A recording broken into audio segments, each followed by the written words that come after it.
ꯃꯌꯥꯝꯕꯨ ꯑꯍꯥꯟꯕꯃꯛꯇꯗ ꯆꯦꯅꯦꯜ ꯑꯁꯤꯒꯤ ꯃꯥꯏꯀꯩꯗꯒꯤ ꯇꯔꯥꯝꯅ ꯑꯣꯛꯆꯕꯒ ꯂꯣꯏꯅꯅ ꯄꯥꯟꯊꯣꯏ ꯃꯉꯥꯡꯅ ꯏꯀꯣꯛꯅꯣꯅ ꯈꯨꯔꯨꯝꯖꯔꯤ꯫ ꯉꯁꯤꯁꯨ ꯃꯌꯥꯝꯒꯤꯗꯃꯛꯇ ꯅꯨꯡꯉꯥꯏꯔꯕ ꯋꯥꯔꯤ ꯑꯃ ꯄꯨꯗꯨꯅ ꯂꯥꯛꯆꯔꯦ꯫ ꯋꯥꯔꯤ ꯑꯁꯤꯒꯤ ꯃꯃꯤꯡꯅ ꯃꯃꯤꯠ ꯌꯥꯝꯕ ꯇꯌꯥꯏꯃꯒꯤ ꯗꯁꯥ, ꯋꯥꯔꯤ ꯑꯁꯤꯕꯨ ꯏꯕꯤꯔꯛꯄꯅ ꯈꯥꯁꯤꯝ꯫ ꯍꯧꯖꯤꯛ ꯃꯌꯥꯝꯒꯤ ꯃꯐꯝꯗ ꯋꯥꯔꯤ ꯑꯁꯤ ꯈꯨꯗꯣꯜ ꯇꯝꯖꯔꯤ, ꯃꯌꯥꯝ ꯄꯨꯟꯅ ꯇꯥꯃꯤꯟꯅꯔꯁꯤ꯫ ꯃꯇꯝ ꯑꯃꯗ ꯇꯌꯥꯏꯃ ꯀꯧꯕ ꯂꯎꯕ ꯅꯨꯄꯥ ꯑꯃ ꯂꯩꯔꯝꯃꯤ꯫ ꯅꯨꯄꯥ ꯑꯁꯤ ꯃꯁꯛ ꯃꯇꯧ ꯌꯥꯝꯅ ꯐꯖꯩ ꯑꯃꯁꯨꯡ ꯁꯨꯕ ꯅꯣꯝꯕ ꯀꯜꯂꯤ꯫ ꯑꯗꯨꯒꯤ ꯃꯊꯛꯇ ꯃꯍꯥꯛ ꯂꯧꯁꯤꯡ ꯂꯩꯕ, ꯃꯍꯩ ꯍꯩꯕ ꯅꯨꯄꯥ ꯑꯃꯅꯤ꯫ ꯃꯥꯅ ꯂꯩꯔꯤꯕ ꯂꯩꯀꯥꯏ ꯑꯗꯨꯒꯤ ꯂꯩꯁꯥꯕꯤꯁꯤꯡꯅ ꯃꯥꯕꯨ ꯁꯣꯟꯗꯨꯅꯇ ꯂꯩ꯫ ꯇꯌꯥꯏꯃꯁꯨ ꯂꯩꯁꯥꯕꯤ ꯐꯖꯕꯁꯤꯡ ꯈꯛꯇꯗ ꯉꯥꯎꯖꯕ ꯅꯨꯄꯥ ꯑꯣꯏꯕꯅ ꯑꯊꯤꯕꯤꯁꯤꯡ ꯑꯗꯨꯗꯤ ꯄꯥꯝꯖꯗꯦ, ꯃꯈꯣꯏꯒ ꯋꯥꯔꯤ ꯁꯥꯅꯅꯤꯡꯂꯝꯗꯦ꯫ ꯃꯥꯅ ꯂꯩꯔꯤꯕ ꯂꯩꯀꯥꯏ ꯑꯗꯨꯒꯤ ꯃꯁꯛ ꯃꯇꯧ ꯐꯖꯕꯤ ꯂꯩꯁꯥꯕꯤꯁꯤꯡꯅ ꯇꯌꯥꯏꯃꯕꯨ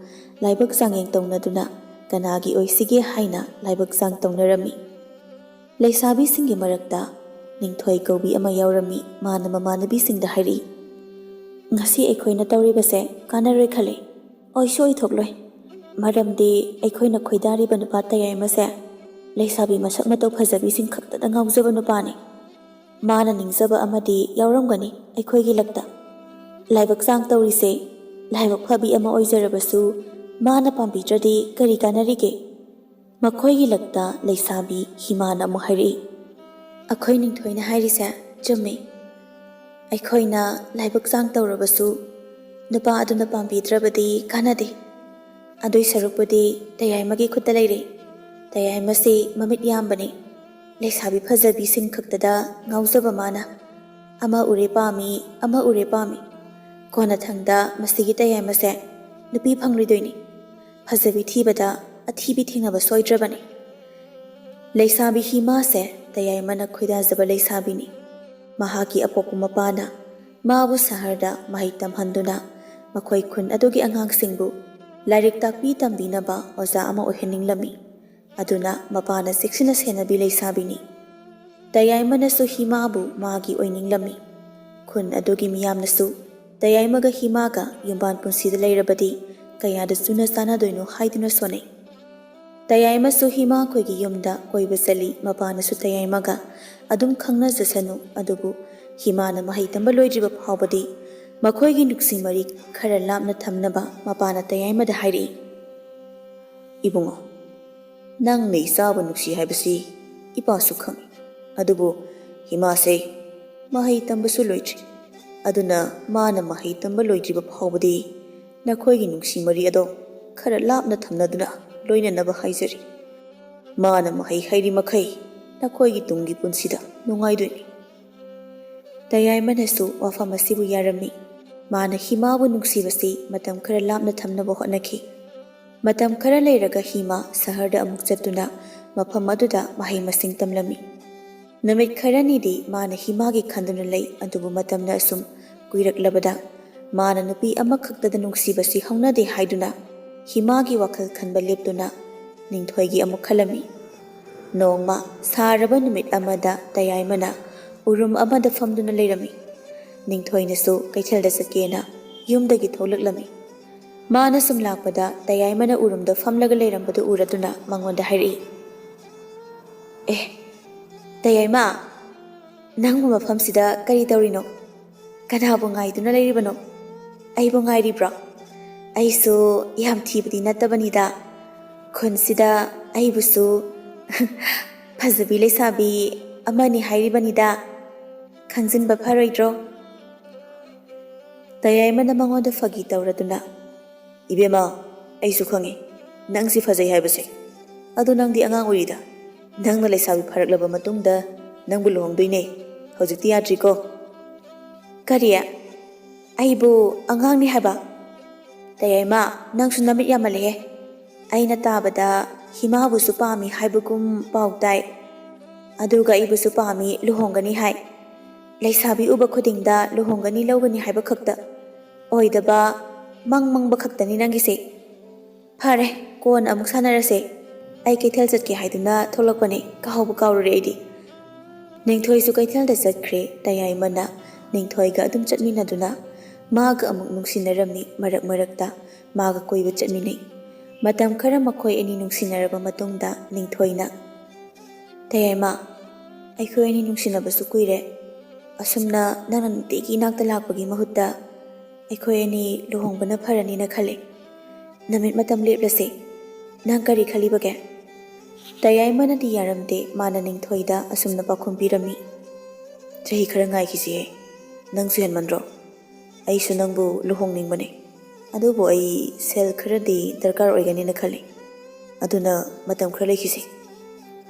Ningthoina himana halaktringaida Tayaimabu luhongduna magi nupa oininglami. Madugi mathakta Tayaimase Mamit Yamba nupa oibanina himana amuk halaklabadi maga nuksinariba mari ase amuk tatkhiba yabagi mana yam thuna luhongba pamlami. Adubu magi aningbada Tayaimana yabiramde. Kona thangda ningthoina phare ai nangna haiba matamda ngairage. Ado kuidi kuiba yade hairisini. Aduga nangna hairiba singse ngakadabaniko. Ai sale. Tayaimadi lehaure mana khalami. Aise khunsida khwaidagi phajaba pakhangni. Ai ningthoigumba nupi ase luhonglabadi yaroi. Aduna ai himabu luhongke. Himase masaksu phasai. Mahai masingsu hai. Aduna tungda nungaiba haibada soitre. Matamna sum hawkhiduna hima saharda mahai tambadu loiraduna mahak khunda halakle. Mana khunda lakpa matung namit 10 leiraba matungda khungi angangsingbu achauba upambi amagi urumda angangsingbu takbi tambirami. Namit khuding Tayaimasu mafam aduda chatuna himana angangsing laik takbiba adu yengduna leirami. Himana masi yamna pamlamde mana Tayaimada hairei. Tayaima nangna ibu pamlabadi nangna nayamda chatlaga nathau tawujo. Nangna thau leitaba amagum namit khuding mafam asida laklibase aidi yam pamjade. Tayaimana namit khuding himana leiriba mafam aduda chatbadu ningthoina udabadi natte. Aduna ningthoina Tayaimabu nongma unasi haiduna sithi ama iduna tharami. Namitogi ahingda Tayaimana ningthoigi sithidu mahagena lokthokle. Chithi aduda ningthoina asumna marol irei. Aigi thamoigi Tayaima nangi nungsibada ngaujarabi aise hainariba matamdo ngaibada warena chanaise. Yarabadi nang nahan unakhiba mafamduda amuk laktuna aikhoi ani unaduna wafam amada khanasi. Hayeng hairiba matamsida aikhoi soidana unaduna khanasi. Tayaimana sithi adu paraba matungda machet chegaiduna mai tharduna masina bise aina pami swaide nungsiya swaide aiga luhonglasi kaina ikaibasu khangde. Himalay haibase khangdraba male ai suja chaloi kari nupino khangde saita yongmai hek male ikaibasu khangde karamba nupino. Mathangi namita Tayaimana himana angangsing mahai tamba mafam aduda amuk chalami. Mafam adu yaurakpada himana mamanabi amaga angangsing lakpa ngaiduna leiramba thengnakhi. Himagi mamanabi ada sahardagini maga mahai taminabi marupni. Mahaki mingna Nganthoi kawi. Nganthoi si yamna ina khunba nupa amagi masani. Mana khungangda mamanabi hima hoida nongma khak koiba lakpa oirami. Mahak masak matau phajai. Khungangi phajai hairiba ningthoi amasung himagi changdamnarabadi moidi karisu oiramde. Tayaima mafam aduda lakpada Nganthoina himada hairi. Hima nangi satra ama lakle. Nangna takpirise pakhangsu yaubra. As masaksu yam phajai takpibasu yam nungaidau mali nangise. Masidi aigi satra natiye. Aina mahi takpi tambiribase khungi angangsingni. Lakliba nupasidi aikhoi khungi pakhangni. Aidi nangi satra oiraboi khalure. Maadi mafamsida kari tawba laklibano adude. Masi pakhang oiradi. Khange. Nahan khaidi nungsinabaga leite hairi. Nangise lotna thamba maliko. Nangsu mina leite haraga namdana nupasiga nungsinangi hairiro. Nupase ꯑꯩꯒ ꯅꯨꯡꯁꯤꯅꯕ ꯅꯨꯄꯥ ꯅꯠꯇꯦ ꯃꯥꯗꯤ ꯃꯐꯝ ꯑꯁꯤꯗ ꯑꯗꯨꯝ ꯂꯥꯛꯄꯅꯤ ꯃꯈꯣꯏꯅ ꯋꯥꯔꯤ ꯁꯥꯟꯅꯔꯤꯉꯩꯗ ꯇꯌꯥꯏꯃꯁꯨ ꯃꯈꯣꯏꯒꯤ ꯃꯅꯥꯛꯇ ꯂꯥꯛꯂꯦ ꯃꯥꯅ ꯉꯥꯟꯊꯣꯏꯕꯨ ꯎꯔꯒ ꯃꯨꯟꯅ ꯌꯦꯡꯗꯨꯅ ꯍꯤꯃꯥꯗ ꯍꯥꯏꯔꯛꯏ ꯍꯤꯃꯥ ꯃꯥꯗꯤ ꯀꯅꯥꯅꯣ ꯁꯍꯔꯗꯒꯤ ꯃꯥꯜꯂꯤ ꯍꯤꯃꯥꯅ ꯇꯌꯥꯏꯃꯒꯤ ꯋꯥꯍꯪ ꯑꯗꯨ ꯈꯨꯝꯗ꯭ꯔꯤꯉꯩꯗ ꯉꯥꯟꯊꯣꯏꯅ ꯇꯌꯥꯏꯃꯗ ꯑꯩꯒꯤ ꯃꯤꯡꯅ ꯉꯥꯟꯊꯣꯏ ꯁꯍꯔꯗꯒꯤꯅꯤ ꯑꯩ ꯍꯤꯃꯥꯒꯤ ꯃꯃꯥꯟꯅꯕꯤꯅꯤ ꯅꯪꯒꯤ ꯃꯤꯡꯗꯤ ꯑꯩ ꯇꯌꯥꯏꯃ ꯈꯨꯟꯁꯤꯗꯒꯤꯅꯤ ꯉꯁꯤꯅ ꯑꯍꯥꯟꯕ ꯃꯥꯜꯂꯤ ꯈꯨꯟꯁꯤꯗ ꯀꯣꯏꯔꯛꯂꯤꯁꯦ ꯀꯃꯥꯏ ꯇꯧꯒꯦ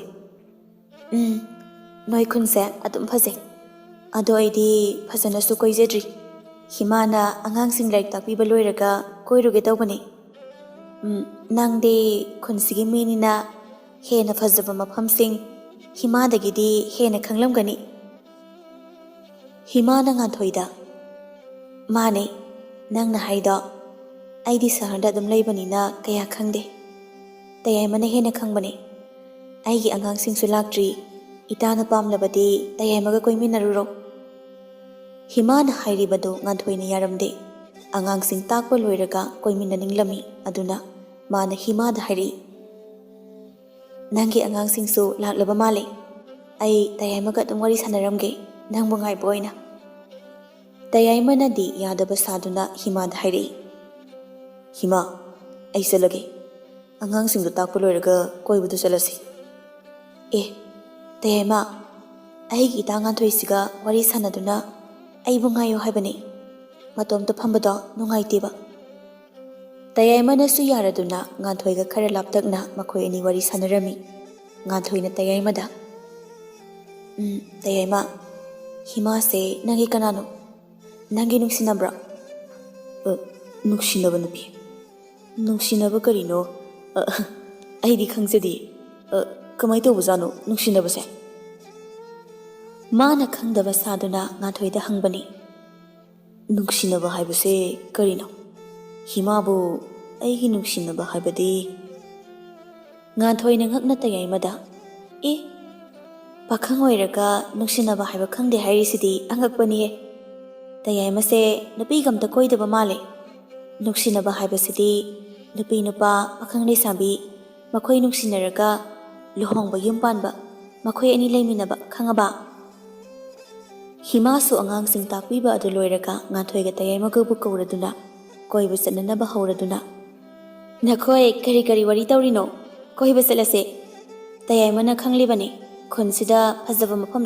ꯗꯃꯥ ꯌꯥꯝꯕꯅꯤ ꯑꯗꯨꯅ ꯑꯩꯈꯣꯏ ꯈꯔ ꯉꯟꯁꯦ ꯃꯈꯣꯏ ꯑꯍꯨꯝ ꯀꯣꯏꯕ ꯆꯠꯂꯦ ꯅꯤꯡꯊꯣꯏꯅꯗꯤ ꯇꯌꯥꯏꯃꯕꯨ ꯎꯅꯁꯤ ꯍꯥꯏꯈꯤꯕ ꯃꯐꯝꯗꯨꯗ ꯉꯥꯏꯗꯨꯅ ꯂꯩꯔꯝꯃꯤ ꯃꯥꯅ ꯉꯥꯏꯔꯝꯂꯤꯕ ꯃꯐꯝ ꯑꯗꯨꯁꯨ ꯈꯨꯟ ꯑꯗꯨꯗꯒꯤ ꯐꯖꯕ ꯃꯐꯝ ꯑꯃ ꯑꯣꯏꯔꯝꯃꯤ ꯃꯐꯝ ꯑꯗꯨꯗ ꯅꯤꯡꯊꯣꯏꯅ ꯇꯌꯥꯏꯃꯕꯨ ꯉꯥꯏꯗꯨꯅ ꯂꯩꯔꯝꯃꯤ ꯇꯌꯥꯏꯃ ꯈꯣꯏꯅ ꯅꯤꯡꯊꯣꯏꯅ ꯂꯩꯔꯤꯕ ꯃꯐꯝ ꯑꯗꯨꯗ ꯐꯖꯕ ꯌꯦꯡꯕ ꯂꯥꯛꯄꯗ ꯅꯤꯡꯊꯣꯏ ꯂꯩꯔꯝꯕ ꯑꯗꯨ ꯊꯦꯡꯅꯔꯦ ꯅꯤꯡꯊꯣꯏꯅ ꯇꯌꯥꯏꯃ ꯍꯤꯃꯥꯒ ꯉꯥꯟꯊꯣꯏꯒ ꯂꯥꯛꯄꯗꯨꯗ ꯃꯥꯅ ꯇꯌꯥꯏꯃꯗ ꯍꯥꯏꯔꯛꯏ ꯇꯌꯥꯏꯃ ꯀꯩꯅꯣ ꯅꯪ ꯇꯧꯔꯤꯕꯁꯦ ꯑꯩꯅ ꯆꯤꯊꯤ ꯑꯗꯨꯗ ꯏꯔꯛꯂꯤꯕꯗꯨ ꯄꯥꯗꯕ꯭ꯔꯥ ꯑꯩꯅ ꯅꯪꯕꯨ ꯉꯥꯏꯔꯤꯕꯁꯦ ꯀꯨꯏꯔꯕꯅꯤ ꯅꯪꯅ ꯑꯩꯒꯤ ꯅꯨꯡꯁꯤꯕꯁꯦ ꯀꯔꯤꯅꯤ ꯍꯥꯏꯅ ꯈꯟꯕꯒꯦ ꯑꯗꯨꯒ ꯃꯈꯣꯏ ꯑꯁꯤꯅ ꯀꯔꯤꯒꯤ ꯃꯐꯝ ꯑꯁꯤꯗ ꯄꯨꯔꯛꯂꯤꯕꯅꯣ ꯇꯌꯥꯏꯃꯁꯨ ꯏꯀꯥꯏꯕꯅ ꯂꯣꯏꯔꯦ ꯈꯨꯝꯐꯝ ꯈꯪꯗꯅ ꯏꯀꯥꯏꯃꯟꯗꯨꯅ ꯃꯐꯝ ꯑꯗꯨ ꯊꯥꯗꯣꯛꯂꯒ ꯆꯠꯈꯤ ꯉꯥꯟꯊꯣꯏꯗꯤ ꯅꯣꯛꯄꯅ ꯂꯣꯏꯔꯦ ꯍꯤꯃꯥꯅ ꯉꯥꯟꯊꯣꯏꯕꯨ ꯃꯈꯨꯠꯅ ꯁꯤꯛꯇꯨꯅ ꯅꯣꯛꯇꯅꯕ ꯍꯥꯏꯖꯔꯝꯃꯤ ꯅꯤꯡꯊꯣꯏꯁꯨ ꯇꯌꯥꯏꯃꯕꯨ ꯇꯥꯟꯅꯗꯨꯅ ꯃꯐꯝ ꯑꯗꯨ ꯊꯥꯗꯣꯛꯂꯒ ꯆꯠꯈꯤ ꯍꯤꯃꯥꯒ ꯉꯥꯟꯊꯣꯏꯒ ꯈꯛꯇ ꯉꯥꯏꯍꯧꯔꯦ ꯉꯥꯟꯊꯣꯏꯗꯤ ꯅꯣꯛꯄ ꯑꯃ ꯍꯧꯔꯛꯄꯗ ꯍꯤꯃꯥꯅ ꯀꯔꯤꯅꯣ ꯅꯪꯅ ꯅꯣꯛꯂꯤꯗꯨꯕꯣ ꯀꯔꯤ ꯂꯩꯔꯒꯦ ꯑꯩꯗꯤ ꯅꯪꯅ ꯅꯣꯛꯂꯤꯕꯗꯨꯒꯤ ꯃꯔꯝꯁꯨ ꯈꯪꯗꯦ ꯑꯗꯣ ꯀꯔꯤꯒꯤꯅꯣ ꯑꯩꯕꯨ ꯑꯝꯇ ꯈꯪꯍꯜꯂꯣꯕ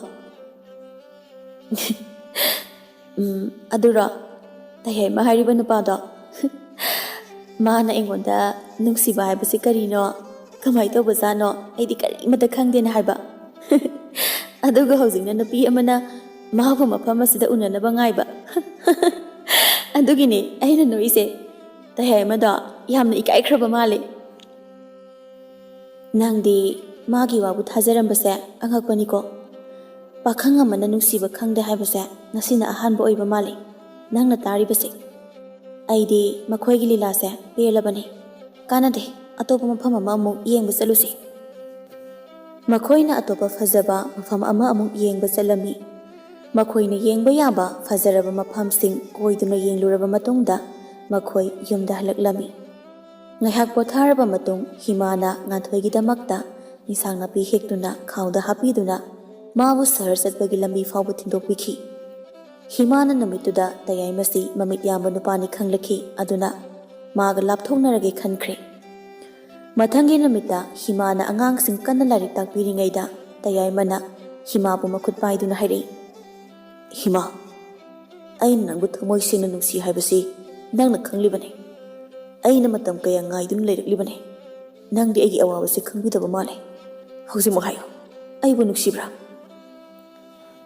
ꯍꯤꯃꯥꯅ ꯇꯌꯥꯏꯃꯅ ꯃꯈꯨꯠ ꯄꯥꯏꯔꯤꯕ ꯑꯗꯨ ꯂꯧꯊꯣꯛꯇꯨꯅ ꯇꯌꯥꯏꯃꯕꯨ ꯈꯨꯄꯥꯛꯅ ꯊꯥꯗꯨꯅ ꯍꯥꯏꯔꯛꯏ, "ꯅꯪꯅ ꯑꯩꯕꯨ ꯅꯨꯡꯁꯤꯕ? ꯀꯃꯥꯏꯅ ꯑꯩꯕꯨ ꯅꯨꯡꯁꯤꯔꯤꯕ? ꯅꯪꯅ ꯑꯩꯒꯤꯗꯃꯛꯇ ꯀꯔꯤ ꯇꯧꯕꯤꯈ꯭ꯔꯕ? ꯅꯪꯗꯤ ꯅꯨꯄꯤꯗ ꯆꯣꯞꯄ ꯅꯃꯤꯠ ꯌꯥꯝꯕ ꯇꯌꯥꯏꯃꯅꯤ꯫ ꯅꯨꯄꯤ ꯑꯎ ꯑꯎꯕ ꯈꯨꯗꯤꯡꯗ ꯅꯃꯤꯠ ꯑꯗꯣ ꯂꯩ ꯂꯩꯗꯨꯅ ꯌꯦꯡꯕ꯫ ꯅꯤꯡꯊꯣꯏꯗ ꯍꯥꯏꯔꯨꯆꯣ, ꯅꯤꯡꯊꯣꯏꯗꯣ ꯅꯪꯒꯤꯗꯃꯛꯇ ꯋꯥꯔꯝꯂꯅꯤ꯫ ꯃꯉꯣꯟꯗ ꯍꯥꯏꯔꯨꯆꯣ ꯆꯠꯂꯣ, ꯑꯩ ꯅꯪꯒ ꯃꯔꯤ ꯇꯠꯅꯔꯕꯅꯤ." ꯅꯨꯃꯤꯠꯇꯣ ꯅꯣꯡ ꯀꯟꯅ ꯇꯥꯗꯨꯅ ꯍꯤꯃꯥꯁꯨ ꯑꯉꯥꯡꯁꯤꯡ ꯑꯗꯨꯒ ꯃꯌꯨꯝꯗ ꯍꯟꯈꯤ꯫ ꯇꯌꯥꯏꯃꯗꯤ ꯅꯣꯡ ꯃꯔꯛ ꯑꯗꯨꯗ ꯂꯦꯞꯇꯨꯅ ꯂꯩꯈꯤ꯫ ꯃꯍꯥꯛ ꯍꯤꯃꯥꯒꯤꯗꯃꯛ ꯅꯤꯡꯊꯣꯏꯒꯁꯨ ꯀꯥꯏꯅꯗꯨꯅ ꯍꯤꯃꯥꯒꯤ ꯃꯅꯥꯛꯇ ꯂꯥꯛꯄꯅꯤ꯫ ꯍꯧꯖꯤꯛꯅ ꯍꯤꯃꯥꯒ ꯑꯃꯨꯛ ꯀꯥꯏꯅꯈꯤ꯫ ꯎꯄꯥꯏ ꯂꯩꯇ꯭ꯔꯕ ꯇꯌꯥꯏꯃ ꯃꯌꯨꯝꯗ ꯍꯟꯈꯤꯗꯨꯅ ꯑꯍꯤꯡ ꯑꯗꯣ ꯌꯥꯝꯅ ꯋꯥꯅ ꯂꯦꯟꯈꯤ꯫ ꯃꯊꯪꯒꯤ ꯅꯨꯃꯤꯠꯇ ꯑꯃꯨꯛ ꯍꯤꯃꯥ ꯈꯣꯏꯒꯤ ꯃꯌꯨꯝꯗ ꯆꯠꯈꯤ꯫ ꯑꯗꯨꯕꯨ ꯍꯤꯃꯥꯗꯤ ꯁꯍꯔꯗ ꯊꯕꯛ ꯑꯃ ꯆꯠꯊꯣꯛꯂꯝꯈꯤ꯫ ꯌꯨꯝꯗ ꯃꯄꯥ ꯂꯩꯔꯝꯕ ꯑꯗꯨꯗ ꯃꯄꯥꯅ ꯇꯌꯥꯏꯃꯗ, "ꯌꯥꯏꯃ, ꯍꯤꯃꯥꯗꯤ ꯊꯕꯛ ꯑꯃꯒꯤꯗꯃꯛ ꯁꯍꯔꯗ ꯆꯠꯈ꯭ꯔꯦꯅꯦ꯫ ꯃꯥꯅ ꯍꯥꯏꯕꯗ ꯊꯥ 2 ꯃꯨꯛꯇꯤ ꯁꯍꯔꯗ ꯂꯩꯒꯅꯤ ꯍꯥꯏꯕꯅꯤ꯫ ꯑꯗꯣ ꯅꯪ ꯀꯔꯤ ꯍꯥꯏꯒꯗꯕꯅꯣ?"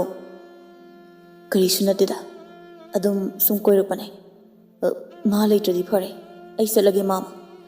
ꯊꯥꯈꯥꯏ ꯐꯥꯔꯛꯄ ꯅꯨꯃꯤꯠꯇꯨꯗ ꯅꯤꯡꯊꯣꯏꯁꯨ ꯃꯥꯒꯤ ꯅꯨꯡꯁꯤꯅꯕ ꯅꯨꯄꯥꯒ ꯂꯨꯍꯣꯡꯈꯤ꯫ ꯃꯁꯤꯅ ꯇꯌꯥꯏꯃꯅ ꯍꯤꯃꯥꯒ ꯁꯣꯏꯗꯅ ꯊꯦꯡꯅꯔꯅꯤ ꯈꯟꯗꯨꯅ ꯋꯥꯈꯜ ꯅꯨꯡꯉꯥꯏꯅ ꯑꯁꯥ ꯇꯧꯗꯨꯅ ꯂꯩꯈꯤ꯫ ꯊꯥ ꯑꯃ ꯐꯥꯔꯛꯂꯦ꯫ ꯇꯌꯥꯏꯃꯅ ꯈꯧꯔꯥꯡꯅ ꯍꯤꯃꯥ ꯍꯜꯂꯛꯄ ꯉꯥꯏꯈꯤ꯫ ꯃꯇꯝ ꯀꯨꯏꯅ ꯊꯥ ꯑꯃ ꯆꯨꯞꯅ ꯉꯥꯏꯔꯛꯂꯕ ꯃꯇꯨꯡꯗ ꯍꯤꯃꯥ ꯈꯣꯏꯒꯤ ꯌꯨꯝꯗ ꯃꯤ ꯈꯔ ꯂꯥꯛꯄ ꯎꯈꯤ꯫ ꯇꯌꯥꯏꯃꯅ ꯍꯤꯃꯥ ꯂꯥꯛꯄ ꯑꯣꯏꯔꯕꯣꯏ ꯈꯟꯗꯨꯅ ꯌꯦꯡꯕ ꯂꯥꯛꯂꯝꯃꯤ꯫ ꯑꯗꯨꯕꯨ ꯍꯤꯃꯥ ꯑꯣꯏꯔꯝꯗ꯭ꯔꯦ꯫ ꯍꯤꯃꯥꯕꯨ ꯃꯃꯧ ꯑꯣꯏꯖꯅꯕꯒꯤꯗꯃꯛꯇ ꯍꯥꯏꯖꯕ ꯂꯥꯛꯄ ꯑꯣꯏꯔꯝꯕꯗ ꯇꯌꯥꯏꯃ ꯊꯃꯣꯏ ꯁꯣꯛꯅ ꯀꯞꯈꯤ꯫ "ꯑꯩꯅ ꯃꯤꯠ ꯌꯥꯝꯕꯗꯒꯤ ꯈꯨꯟꯁꯤꯗ ꯐꯖ ꯐꯖꯕ ꯂꯩꯁꯥꯕꯤ ꯀꯌꯥ ꯑꯃ ꯐꯥꯎ ꯐꯪꯗꯅ ꯂꯣꯏꯅ ꯃꯌꯨꯝ ꯄꯥꯟꯈ꯭ꯔꯦ꯫ ꯍꯧꯖꯤꯛꯇꯤ ꯑꯊꯤꯕꯤꯁꯤꯡ ꯑꯁꯤꯅ ꯑꯩꯕꯨ ꯀꯔꯤ ꯍꯥꯏꯔꯛꯀꯗꯧꯔꯤꯕꯅꯣ? ꯑꯩ ꯑꯣꯟꯊꯣꯛꯅ ꯏꯀꯥꯏꯈ꯭ꯔꯦꯗ꯫ ꯑꯩꯒꯤ ꯃꯤꯠ ꯅꯪꯁꯤ ꯀꯔꯤꯒꯤꯅꯣ? ꯂꯩꯁꯥꯕꯤ ꯐꯖꯕ ꯎꯕ ꯈꯨꯗꯤꯡ ꯄꯥꯝꯍꯜꯂꯤꯕ? ꯅꯪꯁꯤ ꯂꯩꯔꯝꯗ꯭ꯔꯕꯗꯤ ꯅꯍꯥꯟꯅ ꯌꯨꯝ ꯄꯥꯜꯂꯝꯃꯅꯤ." ꯑꯁꯨꯝꯅ ꯃꯥꯅ ꯄꯦꯟꯗꯕ ꯋꯥꯍꯩ ꯀꯌꯥ ꯍꯥꯏꯗꯨꯅ ꯃꯈꯨꯠꯇꯨꯅ ꯃꯇꯣꯝꯇ ꯃꯃꯥꯏꯗ ꯊꯥꯖꯔꯝꯃꯤ꯫ ꯋꯥꯔꯕꯗ ꯃꯍꯥꯛ ꯑꯃꯨꯛ ꯄꯣꯊꯥꯖꯔꯝꯃꯤ꯫ ꯃꯥꯅ ꯇꯧꯔꯤꯕ ꯑꯗꯣ ꯃꯥꯒ ꯅꯛꯅꯕ ꯂꯩꯀꯥꯏꯒꯤ ꯃꯤꯁꯤꯡ ꯇꯥꯔꯝꯃꯤ꯫ ꯃꯊꯪꯒꯤ ꯑꯌꯨꯛꯇ ꯃꯥꯅ ꯇꯨꯝꯕ ꯍꯧꯒꯠꯂꯛꯄꯗ ꯃꯥꯒꯤ ꯁꯨꯃꯥꯡꯗ ꯂꯩꯀꯥꯏꯒꯤ ꯃꯤ ꯈꯔ ꯂꯩꯔꯝꯕ ꯊꯦꯡꯅꯈꯤ꯫ ꯃꯥꯅ ꯃꯈꯣꯏ ꯑꯗꯨꯕꯨ ꯎꯕꯗ, "ꯀꯔꯤꯅꯣ?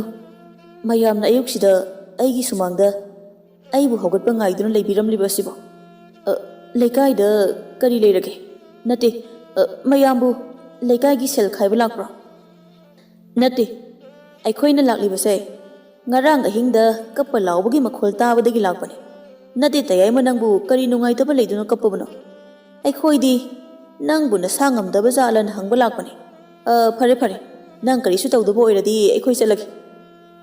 Makhoina satkraba matungda mana himagi wakhal amuk tawduna kaplami. Mamit mamai taadana kaplami. Mana kapadu leikagi angangsingna yengduna noknarami.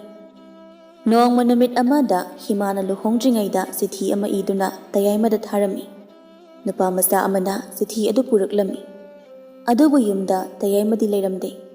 Nupa masa aduna sithi adu amuk puraga himada pirami. Maduda nupa masa aduda karino sithi ase nangna amuk puraga laklibade. Mase nangi tayaimada piyo haibane. Mama yumda leitaba zalo. Hoi nine, tayaima mayumda leite. Aina mingonda hangbada mahak mayumda halaktaba namit marini phare hai. Himana magi nungsinaba nupa aduga luhongdringaida mayum thadokdringaida. Magi apokpa mapabu yengsinbinaba sithi aduda tayaimada ikhibani. Adubu tayaima mayumda namit marini halaktaba sina maram oiraga mahak wakhal waki. Mathanggi ayukta masamak chatuna Tayaima bu halakpra haiduna yengba chatki adubu leiramde. Naknaba leika yum amada changlaga Tayaima gi maramda hangduna hai. Ine Tayaima do kadai sakhige aina mayumda lakpada leiramde. Mabu kadai sakani hairamge. Tayaima di ukhidaba namit mangani phare. Aina ukhiba namituda maana beg ama puduna chakhibani. Maana chakhiba namitudagi ngasi phawba halakte. Kari takpigadabano hima. Hima makhuda pairiba chithi ado ahanapi aduda piraduna. Ine masigi chithi ase Tayaimana halakpa matamda pibiyo. Ai hangsit luhonglani. Aigi nupada sahardagini. Ai itomta poksabini. Aigi apopada. Aina chatkraba matung kanana aigi apopabu yengsinbigani. Masi khalaga awaba ma oiri. Aduna Tayaimada aigi apopasi yengsinbinaba chithi sida loina iduna purakpani. Mana halakpada soiduna pibiyo ine. Ahanupi aduna himagi awabadu khangbiduna karino hima nangi apopasu nangi nupagi yumda puduna laiminaba yadabrane. Ahalsu oiraba natro nangi apopado. Nangna chatlaba tungda kanana magi seba tawbini. Nang sumunna khalaga yum pangadabani hima. Kadai chithi adudi mana mayumda halakpa matamda soiduna pibiraki. Himana chithi adu ahal nupi aduda sinaramlaga mayumda hanki. Ahengduda mana wakhal tawduna lei. Mapagi wakhal Tayaimana mayumda halaktabagi wakhal. Mahak laitafum khanglamde wakhal singaduna. Luhonggadaba numit matam yorakle leikaigi marup mapang sahardagi himagi marup singsu loina lakhi numit aduda. Makhoigi marakta himana Tayaima lakpra ngaiduna lei aduba Tayaima di laklamde. Himana mapabu yengduna kaple. Mana mapabu konduna. Pabung nacha pabung kidamak laga war. Aina chatkraba matungda nangbu kanana yengbidoino. Tayaima su yumda halaktaba koiri. Mana halakpada soidana nangbu yengbidoine. Aina chithi ama thakrabana. Mapana himagi mitki pirang adubu taithokpiduna. Isana karigi kaplibano. Napa ai leina kappa yade. Ipadi karisu tawre. Yengo isa asu kalibaside. Isadi nungai yai fona yung kai panduna leigadabani ko. Makhoina chatlamdaigi mapan tholakpa matamda Tayaimana chithi adu paiduna chelaklami. Athapada hima kauduna chelakpa aduda himana kanano haina yenglakpa matamda Tayaima oirambaduda amuka hena kapli. Tayaimana himabu yengduna noktuna magi pirang adu taithokpiraduna nungsina hairi. Hima ai nungadi yam lankre. Nangna mafam asi thadoktringida aibu ngakpiduna nungaina chalo. Nungaina panbo ayuko hima. Himana kapladuna Tayaimada hairi. Nang kari salandi napagi hauna sane. Ado aigi aningba amakakti pangthokpiyo. Aigi pabungse nangoda sineramlaki. Masi matangdi nangna yabiyo. Tayaimana yaraduna himagi apokpagi makhut paiduna wasakladuna hai. Aina sidriba phawba aina nagi pabungbu yengsingani. Chalo nungaina paluko. Nangbu miyamna ngaiduna leire. Himana Tayaima amasung magi apokpada aroibu bidai piduna mahaki khunadu thadokhi. Namitudagi Tayaimana himagi apokpa aduga laiminakhi mana himagi apokpa mapabu mahaki mapa oina khanduna magi seva tobikhi. Asumna Tayaima yamna wana lenkhi. Matam kharagi matungda himagi apokpado kanna nabadagi Tayaimana nanganda poduna layengnaba sarda pukhi. Lamsang sangna lakpana mahak masa sokthaki. Mamai thangda saharda yoraktuna maiba thiki. Nganthoisu Tayaimabu ubada himagi mayumda laktuna pauktamduna hai. Hima nangi pabungdo nahaduna layengnaba Tayaimana purakli. ꯃꯥ ꯍꯧꯖꯤꯛ ꯃꯥꯏꯕ ꯀꯟꯅ ꯊꯤꯔꯤꯕꯅꯤ ꯅꯪ ꯑꯃꯨꯛꯇꯪ ꯆꯠꯂꯨꯁꯤ ꯂꯥꯛꯑꯣ ꯃꯇꯝꯗꯨꯗ ꯍꯤꯃꯥꯒꯤ ꯅꯨꯄꯥꯗꯤ ꯂꯩꯔꯝꯗꯦ ꯃꯥꯗꯤ ꯃꯃꯥꯟꯅꯕꯁꯤꯡꯒꯤ ꯌꯨꯝꯗ ꯄꯥꯔꯇꯤ ꯇꯧꯗꯨꯅ ꯂꯩꯔꯝꯃꯤ ꯍꯤꯃꯥꯅ ꯉꯥꯟꯊꯣꯏꯅ ꯍꯥꯏꯕ ꯑꯗꯨ ꯇꯥꯕꯗ ꯃꯄꯥꯕꯨ ꯂꯥꯌꯦꯡꯅꯕ ꯆꯠꯈꯤ ꯃꯈꯣꯏꯅ ꯂꯥꯛꯇꯨꯅ ꯇꯌꯥꯏꯃꯒ ꯎꯅꯗꯨꯅ ꯃꯄꯥꯕꯨ ꯃꯥꯏꯕ ꯑꯃꯗ ꯂꯥꯌꯦꯡꯅꯕꯒꯤꯗꯃꯛꯇ ꯄꯨꯔꯦ ꯇꯌꯥꯏꯃꯅ ꯍꯤꯃꯥꯒꯤ ꯑꯄꯣꯛꯄꯕꯨ ꯃꯅꯪꯒꯟꯗ ꯄꯣꯗꯨꯅ ꯃꯥꯏꯕꯒꯤ ꯃꯅꯥꯛꯇ ꯆꯠꯄ ꯑꯁꯤꯕꯨ ꯎꯔꯒ ꯍꯤꯃꯥꯒꯤ ꯊꯃꯣꯏꯗ ꯏꯍꯨꯜ ꯑꯃꯗꯤ ꯐꯥꯎꯔꯝꯃꯤ ꯑꯗꯨꯕꯨ ꯎꯄꯥꯏ ꯂꯩꯈꯤꯗꯦ ꯃꯈꯣꯏꯅ ꯃꯥꯏꯕꯤ ꯑꯃꯒꯤ ꯃꯅꯥꯛ ꯌꯧꯔꯛꯂꯦ ꯃꯄꯥꯕꯨ ꯃꯥꯏꯕꯤꯒꯤ ꯃꯅꯥꯛꯇ ꯊꯝꯗꯨꯅ ꯃꯥꯏꯕꯤꯅ ꯑꯅꯥꯕ ꯑꯗꯨꯕꯨ ꯌꯦꯡꯁꯤꯟꯕꯤꯔꯝꯃꯤ ꯃꯥꯏꯕꯤ ꯑꯗꯨꯅ ꯂꯥꯌꯦꯡꯂꯕ ꯃꯇꯨꯡꯗ ꯇꯌꯥꯏꯃꯗ ꯍꯥꯏꯔꯛꯏ ꯏꯕꯨꯡꯉꯣ ꯀꯔꯤꯁꯨ ꯅꯨꯡꯁꯥ ꯊꯤꯔꯅꯨ ꯃꯍꯥꯛ ꯅꯨꯃꯤꯠ ꯈꯔꯅꯤꯒꯤ ꯃꯇꯨꯡꯗ ꯁꯣꯏꯗꯅ ꯐꯔꯅꯤ ꯅꯨꯄꯤ ꯃꯆꯥ ꯑꯅꯤꯁꯤꯅ ꯀꯅꯥ ꯀꯅꯥꯅꯣ ꯅꯪꯒꯤ ꯅꯨꯄꯤ ꯉꯥꯛꯇꯔꯥ